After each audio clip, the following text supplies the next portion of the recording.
Mengayangantia bufina mizuru miama Dontianga kaloa bemao awogo manta Aso mekalang pamgatia mofono Ebano yangolu zambo amoa Mosoya anti Mosoya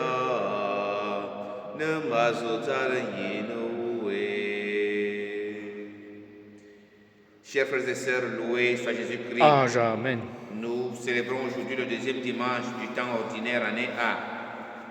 Et nous méditons le livre du prophète Isaïe au chapitre 49, des versets 3, 5 à 6. La deuxième lecture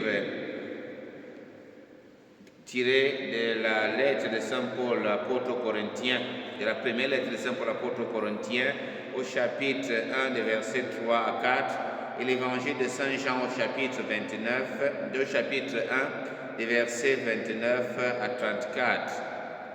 En ce deuxième dimanche du temps ordinaire, année A, le prophète Isaïe nous parle du serviteur de Dieu. Le Seigneur m'a dit, tu es mon serviteur, Israël, en toi je me glorifierai.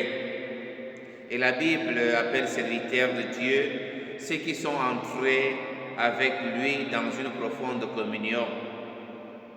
Communion d'action et de vouloir. C'est notamment le cas des prophètes. Ceux-là qui ont accepté de répondre à l'appel de Dieu.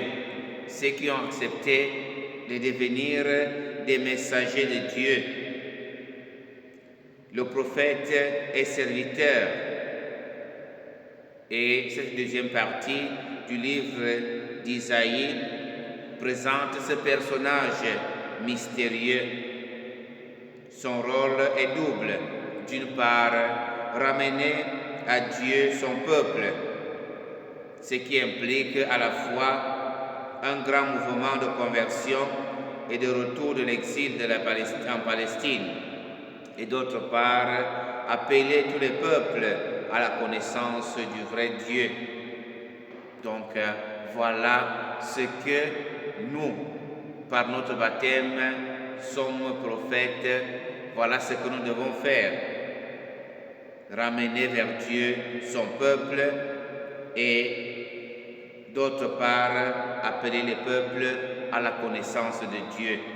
Et dans l'Évangile, nous avons Jean-Baptiste qui affirme et montre aux autres l'agneau de Dieu.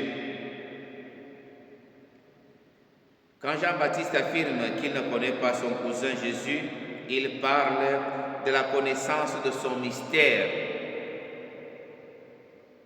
Il lui fallut l'événement de la venue de l'Esprit sur le Christ au Jourdain pour réaliser que Jésus est le Sauveur annoncé qui prend sur lui le péché du monde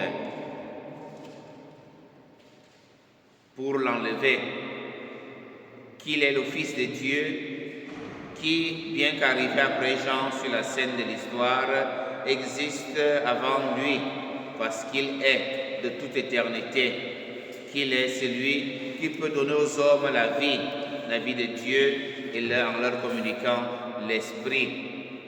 Voici l'agneau de Dieu, voici celui qui enlève le péché du monde.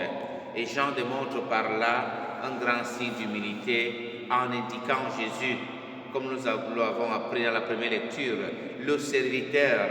Jésus devient donc ce serviteur par excellence qui ramène les enfants perdus de Dieu vers leur Père et qui invite les nations à la connaissance de Dieu.